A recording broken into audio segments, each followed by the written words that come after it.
Hello, good evening, and welcome one and all back to Netflix Football HD. Tonight, second GOAT, like both of them are GOATs for me. Cristiano Ronaldo and Portugal take on Congo. The first GOAT, Lionel Messi, has had a hat trick already. And like even at this age, I am surprised by how much these two influence world football. Like they have no right, the audacity that they have to actually be the talking point at their late 30s, early 40s is amazing. Argentina is still Lionel Messi, Cristiano Ronaldo is still Portugal. It is that big. These two players are larger than life.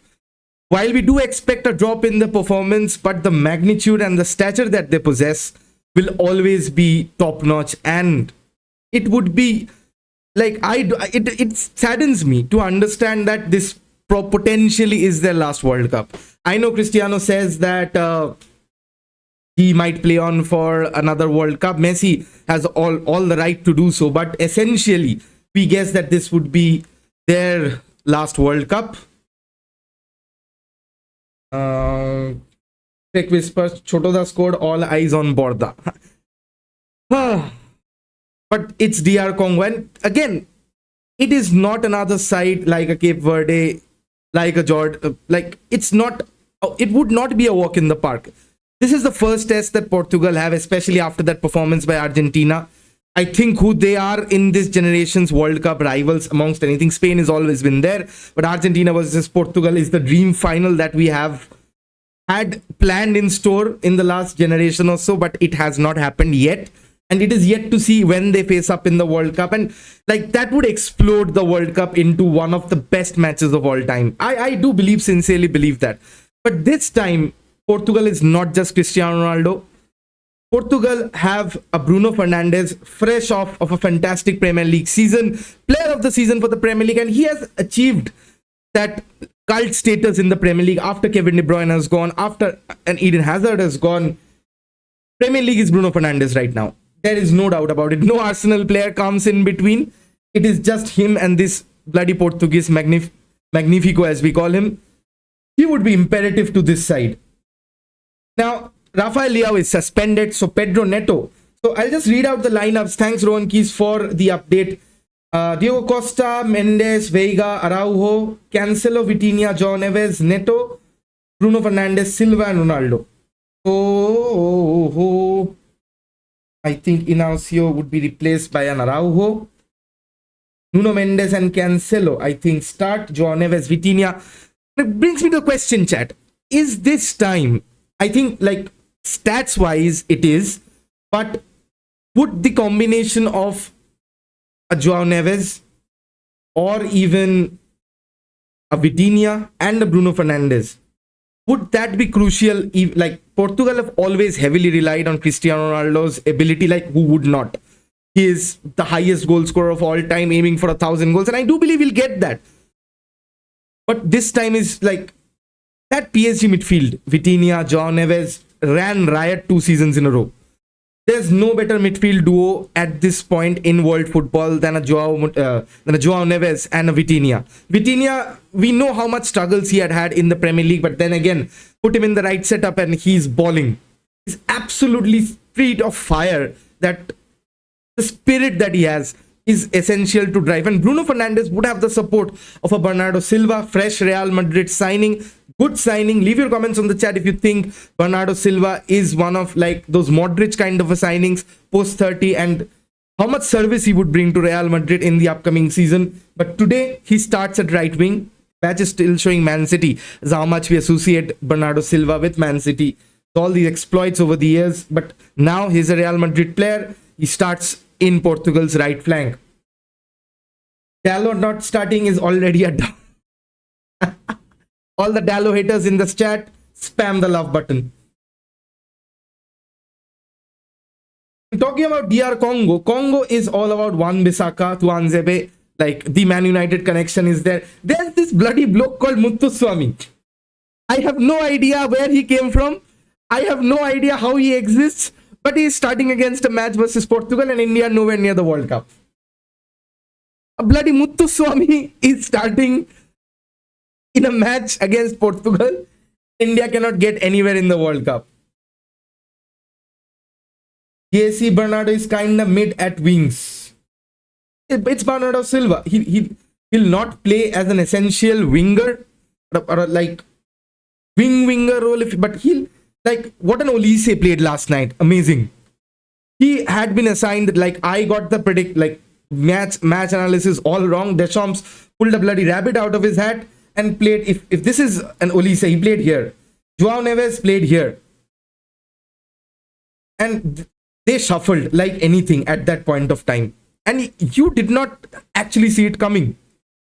Like an Olise and a Rabiot, both left-footed players pulling the strings, and that diagonal run, because I did predict that Koulibaly loves to come, is aggressive, and that space was vacated, and exactly the 2 goals that happened from there. I did predict 2-1, but like Mondi's effort at that save from Mbappe, wonderful goal, but that should have been saved. All that should have all like 100% been saved. And today morning, Lionel Messi decided to have his say in the World Cup. First match hat trick, like the topmost scorer in World Cup history. Kylian Mbappe is not far behind. But what a goal by Lionel Messi. We were all like in our younger days, we were all divided between a Cristiano and a Lionel Messi. That's how we choose sides, a Rafael Nadal or a Roger Federer. And, as days have gone by, we've seen them towards the end of their career still having that spotlight over world football, but still not giving up, still leading their countries and still playing a major part in like the tournaments or club football, wherever they are playing, not in the major top 5 leagues at the moment, but still they are heavyweights in their own leagues, as you'd expect them to be. And as the days goes by, I do have a feeling that possibly this is the last time that we're watching them in a World Cup. And as much as of a discussion I have had previously that I do not know football without them. Who is the next generation? Mbappe. Does he get you off a seat like a Cristiano Ronaldo or a Lionel Messi? Does he draw the headlines? Yes, but is he at that level? Will anybody be at that level? Like, what do you think, guys? Do you think anybody else like Kylian Mbappe and Erling Haaland would be able to reach that of level? Imagine the amount of discipline that it takes from both personnel to be at the top of their games for so long. The talent is incredible. A lot of players had that talent. But how many have survived till 35 plus? Remember Cristiano Ronaldo banging in 17 goals in the Premier League at 37. How many players could do that at 25? How many players could do that at 23? How many players could do that at 30, 33, 35? Lionel Messi being Lionel Messi, like his numbers, like I lose count whenever I talk about numbers of these two players. They are that magnanimous. The stature is unparalleled. And they would always top the charts in terms of world football, in terms of grabbing those headlines, and in terms of being the superstar is not a word. I'm looking for a better superlative. It would always be the greats, the undisputed greats. Amongst all that we had, Pele, Maradona, in line with them. Nowhere close. Okay. Stopping being emotional, coming back onto the analytics. Portugal would be lining up in this 4-2-3-1 formation, as we have all seen. We expect Nuno Mendes and Cancelo. There are shouts as actually if they're the most poised, great, like one of the best fullbacks duos in World Cup right now. Like I do not remember someone better. Nuno Mendes, undisputed, one of the best left backs in the world. You've seen them 2 seasons running. Cancelo, his performances are decent. Going forward, excellent, but coming back, defending is a bit of a question, because we remember Cancelo when he started left back in that pre-season match, that pre-World Cup match that we had. He had pushed up. Adalo was playing here. He was covering these spaces. Like the central defenders had been drawn. Inacio was playing here, and the goal was scored from this channel. You do expect Congo to sit back, but then again the counters would be there, and Portugal always have that like question mark in terms of defensive stability. Like a Ruben Diaz is there and Araujo is there. I expected Inacio to start with the season that he's had for Sporting, and of course being that left-footed the balance that they have in defense, often can cover this way and often can push into the midfield. And you see what like a Blaise Matuidi added to the French midfield in 2018 World Cup. You see what like Rabiot surprisingly added, like the natural stance of a left-footed CDM in a left midfield slot, and even Lisandro Martinez pushes up, and the channel balls that they could play will always be outside of the defender, which would drag defenders out wide. That is one of why in modern football this is very imperative to have a left-footed centre back and a right-footed centre back combination. Had Joao at RB and Ruben at CDM had a better decision putting Cancelo on the bench? Like, Joao Neves in midfield is absolutely necessary. Him and Vitinha. What you could have done is put Matheus Nunes, who has played at right back entirety of this season. Matheus Nunes being a midfielder by trade. So whenever a Bruno Fernandes here, or like they are playing these triangles, Joao Neves would be here and Matheus Fernandes would be occupying these spaces as a halfback or a kind of an extra midfielder. Would have added that depth. Cancelo would definitely like. But what would happen essentially is you'd see Bernardo Silva drop deep because he loves being at the top of that scheming kind of like the playmaker kind of role.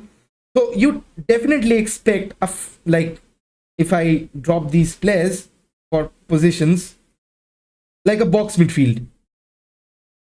And Cancelo here and Pedro Neto here. The essentiality of Pedro Neto in today's lineup is that he would be putting in the crosses along with Nuno Mendes. Now Pedro Neto is a touchline winger. He would necessarily, and I do not think that this is a good pairing because both of them make the exact same runs.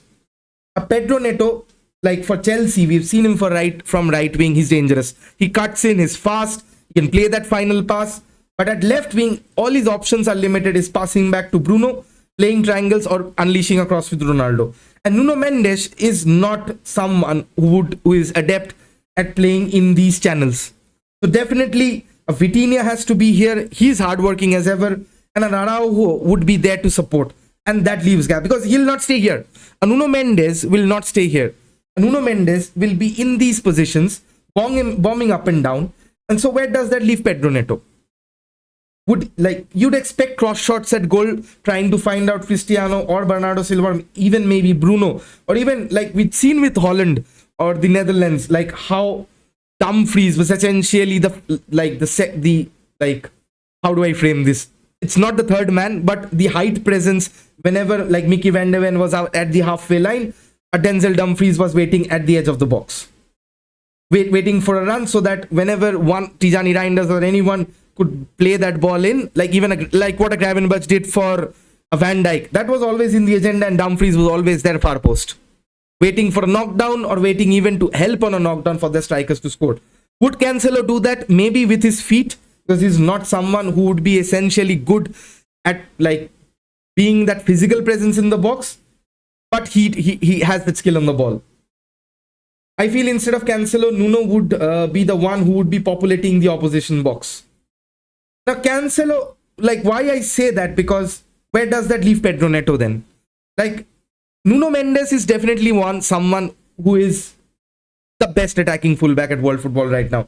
Let us remove Pedro Neto from the scene at the moment. You imagine Nuno Mendes to be here to play those passes like he had done last match. But where does that leave? Is Pedro Neto accustomed enough to play in this position? I don't think so. Would he drift out to the right wing? Then what happens to, like, again, an error in combination between these two, especially if you're having Cancelo who cannot play in that midfield role. Like one of the reasons why Guardiola sold him on or played him left back, because he cannot play in these channels. He's too lackadaisical or a lack of discipline to maintain that, like what a Jules Koundé did. He cannot play in midfield. He will always roam and he'll always go for that cross. So too much. So that leaves so if you can see just by representation, so much space is being left about. So much. So even if they cover here, this is a gap, and that is a problem. Like Cancelo essentially would play here. I would have preferred Matheus Nunes here to add that solidity to midfield, but Cancelo would be here. Bruno. Now, to start about Bruno, I do not know where to start and where to end, because Bruno is Bruno. Let me just get the formations back. Yeah. Bruno Fernandes, the man of the face of the Premier League at the moment right now. Bruno Fernandes, 21 assists in the Premier League, record holder. You do not say anything more than that. I do not need to say anything more than that. Bruno Fernandes will pick the ball up from here, and he's at his best whenever he's not played under Ruben Amorim. By the way, best of luck to Ruben Amorim on his AC Milan managerial career. Thanks for saving us the millions. Hope you make substitutions and do not get yourself sacked. I love the manager, but his country plays tonight, and I hope he'll take some learnings from that Manchester United job. Playing Bruno Fernandes at number 10 is basically gives you everything. He'll run and cover for Ronaldo's lack of pressing. Neto will cover here. Bernardo Silva, we've seen how menacing he is pressing a football. Now, if Bernardo plays here, Bruno Fernandes will occupy the left channel and be here. You'll find Bruno Fernandes in the wing. You'll find Bruno Fernandes here. You'll find Bruno Fernandes here. Except maybe if he was given the choice, he'd also goalkeep. He'll also do goalkeeping for the match. If he was given the choice, Bruno Fernandes will do everything. That man is a calamity, a superstar, a monster in mentality. And he backs that up on the pitch with his hard work. Like, he reminds me of, he's an exact copy of Wayne Rooney, but much silkier. Wayne Rooney, finisher extreme, but Bruno Fernandes, playmaker extreme. Both legends at Manchester United and both rightful captains at the club. Like, many have had, like Roy Keane has had this beef with him that he's not suited. I believe that he's emotional, but that's how we live. Like, separate humans in a generation full of bots. Like, emotion is what keeps us in the game. Emotion is what we dwell at. And emotion is everything that is present between us, and that differentiates us between machines. And Bruno Fernandes has emotions running through his veins. And I do not remember a match where Bruno Fernandes has not performed. Even when he has not performed, he has had a goal or an assist. He's that brilliant. Is he the best playmaker in the Premier League, or I think he's the best playmaker in the world. Undisputed, he's the best playmaker in the world. Kevin De Bruyne had the throne for a few seasons. Now he's gone off to Napoli, and we have not heard about him because this man has been running riot, even playing as a box-to-box in Ruben Amorim's 3-5-2 in a two-man midfield, and then again revitalized and returned to his position under Carrick. He's been everywhere. He should have had 30 assists this season if not for the brain deadness of some of our players. Like, I do want to rant about what if he should have been head and shoulders clear and not wait until the last match of the season. Bruno Fernandes, if he gets the difference, between a Manchester United and a Portugal lineup is that Bruno has always played well whenever there's a supporting playmaker with him. So I remember the seasons of Odion Igalo where Juan Mata played the silver role that he's playing right now. Or even a Paul Pogba, who's like Vitinha. Bruno Fernandes always had the best scoring seasons because the team did not rely only upon him to play those passes, to make those hoof balls or Hollywood passes. You do not need, Bruno is always disciplined for Portugal because he knows, he'll get the space to actually make those plays. Or else a Vitinha can drive through midfield and make that pass. A Bernardo Silva can just go around entirety of that defense and play a tap in front. He's that brilliant. A Cancelo or a Nuno Mendes. Cancelo is not Diego Dallo, who still doesn't. As a professional footballer, it baffles me how someone cannot cross. As a professional footballer, how someone cannot cross a ball of a football is beyond me. And the opposite is Cancelo, excellent on the crosses. Ronaldo still, even at this age, he will be competing for those headers aerially.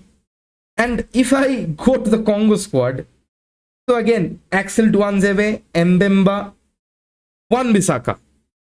Now, the whole team is just probably Wan-Bissaka and a Johan Wissa. Now, for Newcastle, Johan Wissa has been hot and cold, we've seen, but they still have that physical threat up top. They still have that pace through Elia and Mbuku. They still have the pace on the counters. They will look to again sit deep. Arthur Masuaku again. So probably an Elia like a Saibari was tucking in, will tuck in. Avisa probably the man who will try to win the first headers, and probably then Mutthuswamy again. A bloody, whenever I say the name Mutthuswamy, I will call him a Mutthuswamy. Mutthuswamy will try and like wherever they'll try to form, like pounce upon those second balls, because Portugal are not very good in winning those second balls because of a lack of physical presence. Vitinha, João Neves, do not expect them to be physical monsters, but they will try to do this and exploit the gap I showed you for Portugal. Because if they are dragged out wide, there will be space in midfield, and they'll try to and Portugal are not one of the best pressing sides. They're not a transitional side. They'll not win the ball up. They might win the ball up very high, but they will not win the ball in midfield.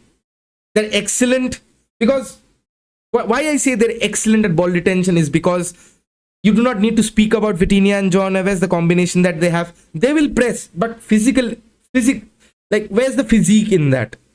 Put a defender press in, then that leaves space in behind for a Sadiki or an Elia to actually make those darting runs or the diagonal runs that we saw France execute to perfection twice, both with Barcola and a Kylian Mbappe. Because like a Kalidou Koulibaly, a Ruben Dias often is dragged out of position. Like Ruben Dias with so much hype being compared to Van Dijk, but he still he gets dragged out of possession.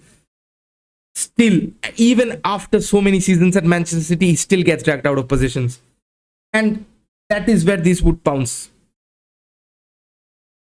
And if they do that, would Congo spring on and be cause the biggest, like it does not get any bigger than Portugal? And would they cause one of the biggest upsets in this tournament? Like Portugal are mercurial. Like Roberto Martinez, I do feel Roberto Martinez is a yes man. I'd say that on stream. He is like, it is Cristiano Ronaldo's team. You do not have to be an expert at analytics to understand that it is his team. It is his vice for the World Cup, and all the team are up for him. Like we saw a similarity between how Messi's Argentina, it was Messi's team. It is Cristiano's team this term. I do not know in the inner semantics whether he has a say, but definitely he's the greatest player in the history of the nation. If not him, whom? Whom do you think would have a say? Bruno Fernandes, not yet, not there. Who dare say I'm on the level of a Cristiano Ronaldo, still performing at this age? Nobody. I'd say nobody. Nobody says nobody. And that brings me on to him. Like earlier, we would know he would drift on, like his best position was cutting in from the left, and then he reinvented himself after the injury.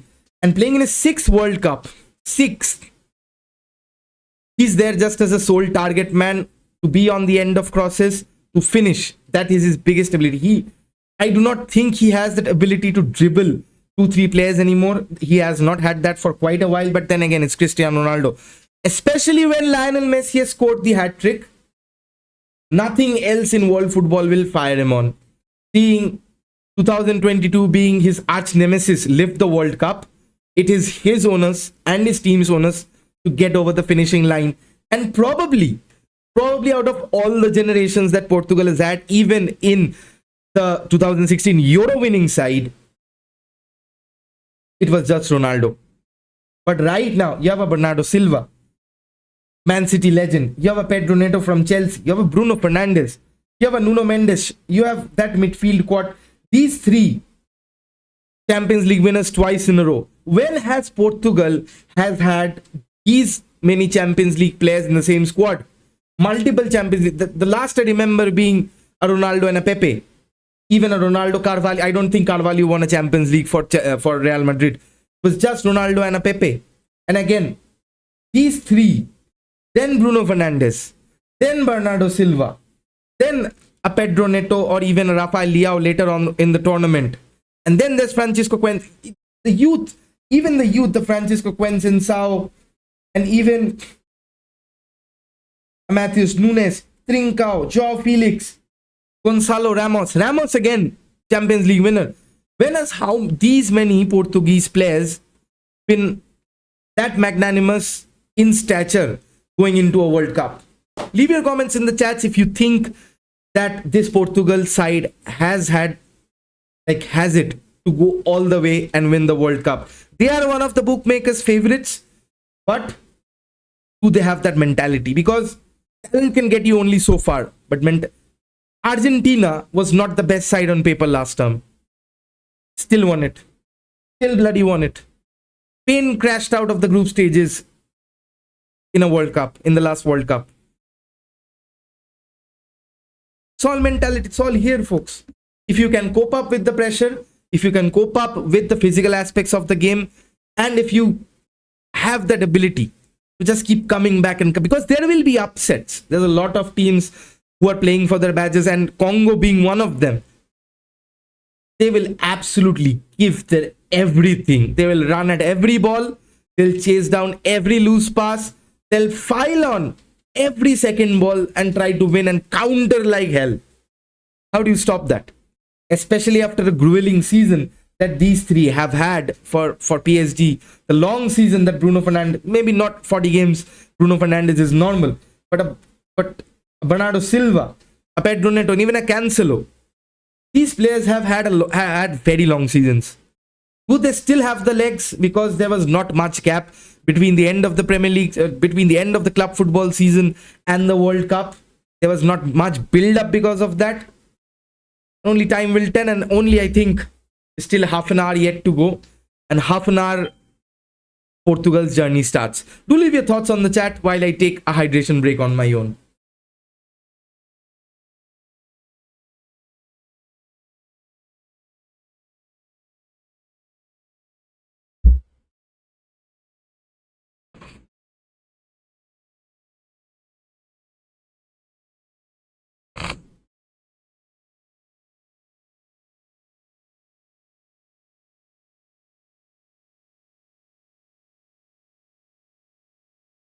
Now, talking about how the team is, like how both of the teams are going to play, is like for Portugal, it always concerns me that they have that midfield dominance, they had that technical quality, but how are they responding to counter-attacks? Do they have the legs to go back?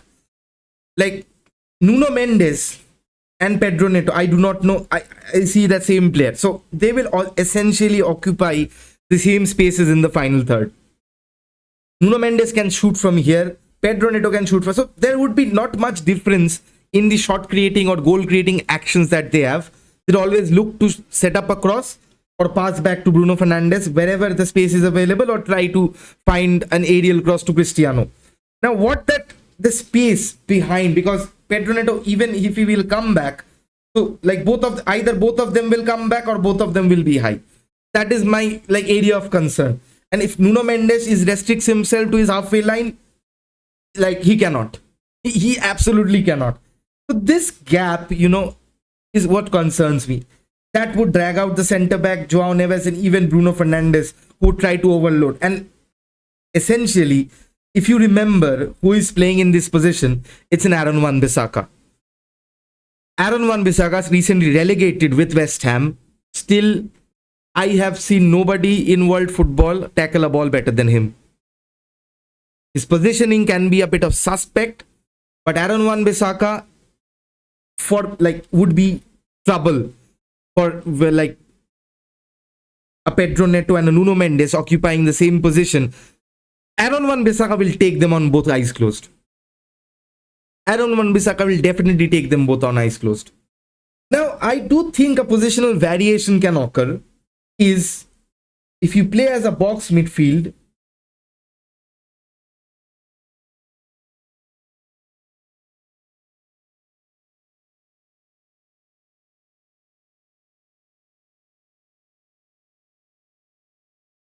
Silva is here, and maybe I think out in and out of in possession, Portugal might just try this. Portugal might just try this to actually overload their half.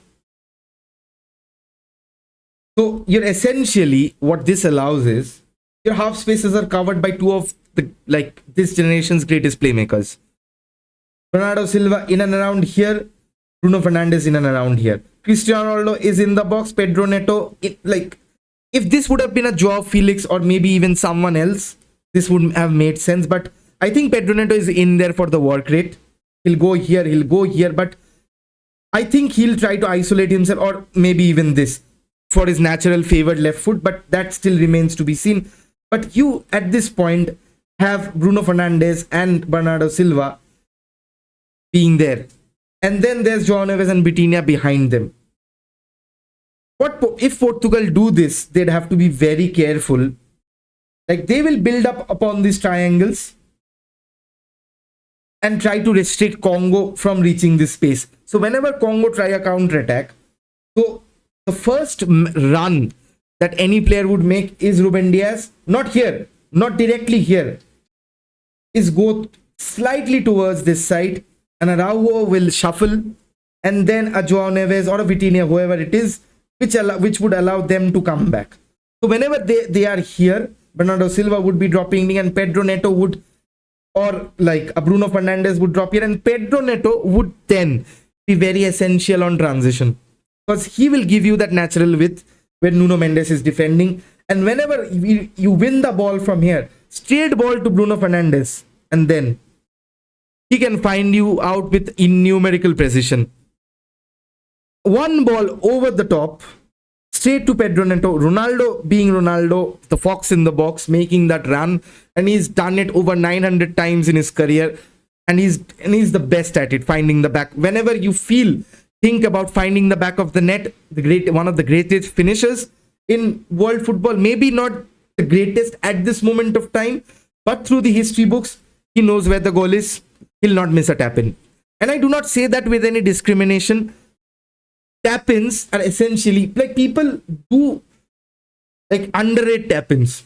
People underrate tap ins in modern world football, because you have to find that position, because you're not just standing there waiting for the ball to come.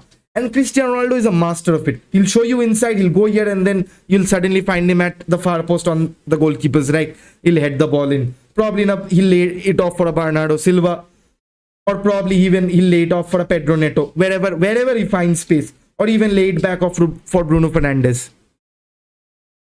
Now, set pieces is just Ronaldo and Ruben Diaz. I do not, maybe Nuno Mendes, you can say some of it, but I do not think anybody else would have that prowess, and I think Congo are much better positioned to defend it. But still, as much as I say it, still that man wearing the number 7 still can rise higher than most people and still can find the back of the goal.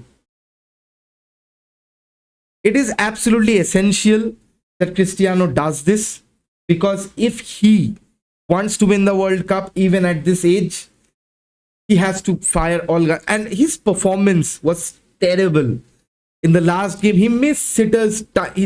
Like, the runs are there,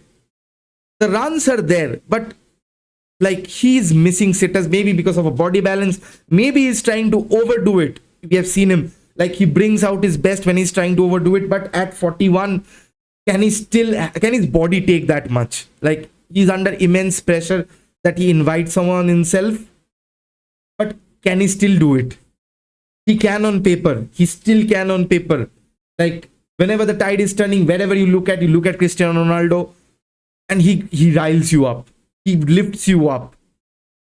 Can he still do it, though? It is the question mark that is going to determine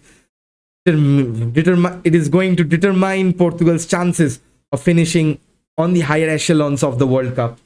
Tap-ins are not easy, to be honest. Play with me on a turf someday. Watch me make it difficult.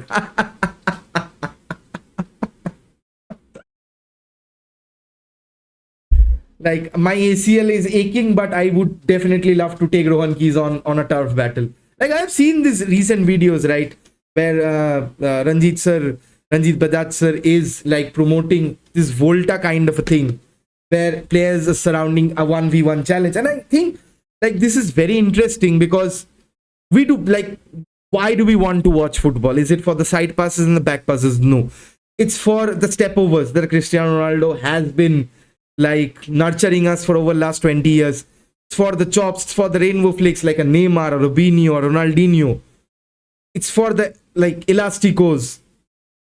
It's beating your man. And I think Indians do not have that in abundance. And what this promotes, and Like, I do salute that man for finding out ideas to make Indian football relevant. And I pray and I hope that that man is successful. His dream is to watch Indians in the World Cup. Our dreams are representative of him trying to do. That man does not need to work and say the things he say on media, get backlash, get police notices. But he's still doing it because the love for football and the love for his country. And talking about that, right, I'll come on to Diego Jota after the second hydration break.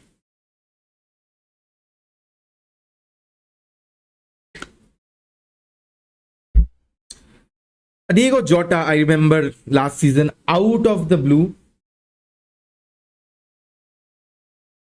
suddenly we got that news. And honestly, because like even as a rival player for he plays for Liverpool, I remember being in office and suddenly I get that astonishing news, and I call my friend up who is a Liverpool supporter, and I say to him, like, this happened. I was in shock. He just stayed silent, like he could not believe it. Just stayed silent, and that reverberates because Diego Jota, rivalries aside, he was a fantastic player, and he's someone like even as a FIFA gamer, like Diego Jota, also part of the FIFA community, FC community. Fantastic personality on and off the pitch. Like he's loved by everyone. There was no one that would hate on Diego Jota. No off-field antics, clean life, but taken to very, very soon from the world of football. And this time around, I see the gesture that the Portuguese team, the Portuguese Federation had, is to say that we are 26+1. Like I am getting goosebumps saying this, that you do not know how much of an impact these kind of things causes. The amount of willpower that he brings into this team would be unparalleled. The amount, like everybody would be playing for Diego Jota. Like it is for Ronaldo, I do agree about it. But all the stories that came out for an Andy Robertson, of Ruben Neves who used to sit beside him, like I cannot imagine what a loss of a friend does to you, because touchwood, I am still young. My friends are all healthy, and I wish everybody the best of health in the world. But I do not know what impacts that does cause to a human brain. Does that propel you? Does that pull you down? Because depression is something that we've always talked about. Like there's no reason to it. There's analogy to it if you go to it through a surgical kind of a thing. But I see the unison, My matter of bringing Diego Jota into the conversation was I see unison in this team. Not for a Cristiano Ronaldo or his ego or him becoming the greatest footballer on the planet or the greatest goal scorer on the planet. It is winning for their compatriots. A dream that they all shared together, and a dream that they want to fulfill it for their comrade. Jota's wife recently wrote a letter to Robertson wishing him the best, talking about how Diego would talk at home about the shared dream with Robo and the playing in the World Cup. Beautiful and heart-wrenching, absolutely. Like I do not want to mellow down the excitement, but I do want to talk about how mental health has an impact on everything. Like you can talk about the X's and XG's, right? And you could talk about overlapping fullbacks, half spaces, and whatnot. But we do forget, whenever a player is receiving the ball, what is going on through his mind. Is he overthinking? Like a simple pass, we've seen the professional most players miscontrolling. Why does that happen? They have done that tens of thousands of times in their training. Ronaldo had finished that tap in what I was referring to in the last warm-up game, as it is called. He has done that tens and thousands of times in his career, and he still has the physical prowess to do it. But why does he still miss it? There are no statistics as of yet to measure the mental capacity of a player in that exact position. You've done 60 shuttle runs, and then you receive the ball. You try to pass, that pass will not have power, the pass will not have aim because your brain does not have oxygen at that point of time. You stand still for all of the game, your body is not warmed up, your mind will reach there, right? Because I've not played football in a long time, I do realize this because I had very good peripheral vision right now, and it is very difficult to explain that whenever I play football, maybe even slightly competitively, I see blank. Even if I have my optical receptors working in full flow, but my mind is blank and I cannot spot anyone. That happens if you're out, like if you've overworked yourself, if you've overburdened yourself. Like nobody talks about why physical condition, like mental conditioners are more important than physical conditioners. Like the sports science will always be there, but the mental aspect is always been drained about, is always not given that much of a talking point. But we do realize how much impact, like at the end of the day, it's your brain that is functioning for you. Your brain is sending signals to your foot to make that shot, to receive, to how much pressure to put to receive that ball perfectly. Even if we have done it hundreds and thousands of times, for the 1001th time your brain will send the same signal, sometimes subconsciously. And if your brain is occupied by things that are beyond your control, things that occupy you but should not be in that position, like in that stance, that even the slightest 0.1% of a difference in magnitude, you would not receive that ball as you've received it thousands of times. Add the pressure of an oncoming player, add the pressure of playing for a World Cup, add the pressure of promising to so many people that we'd win this for Diego Jota. How much does that play an impact? I want to hear your thoughts on the chat. That would this be a factor in defining Portugal's run in the World Cup? Would this encourage them? Definitely yes. But would this, like, I do not want to draw parallels, but I remember the 7-1 humbling of Brazil, where everyone wanted to play for Neymar. Entirely different circumstance, but the motive is same, where you pull out everything for that one personnel, and it did not end up well. You need to remain calm. Akash is trying to loosen up the sentiment, saying, imagine if Xabi's brain stopped functioning, he'd still play better than a Manu Ugarte. Thanks, Akash, for loosening that up. But importance of mental health, do not disregard it. And I hope that this plays as a positive impact and does not have a circling, tumbling butterfly. We've all been there. We've stumbled. But whom other than Cristiano Ronaldo leading that team? Man having so many setbacks year after year after year, but he's still standing strong in this day and age, where he could have called it quits long time ago, 10 years ago, still be considered one of the greats, top 2 in world football elite history. Still hasn't given up on his dream of becoming the man with the most goals, and his elusive dream to be recognized in that GOAT state. He's already GOAT. But maybe if I keep another GOAT status of winning the World Cup, it's everybody's dream to lift that golden trophy. It's everybody's dream. I think 15 minutes are left, and I would go on to the predictions. 2-0 Portugal is what I believe. Cristiano Ronaldo finding the back of the net, maybe not a hat-trick, and maybe a Francisco Conceição coming up from the bench. And we saw his goal, he's in form, and we'd expect him to be one of the breakout stars this term around.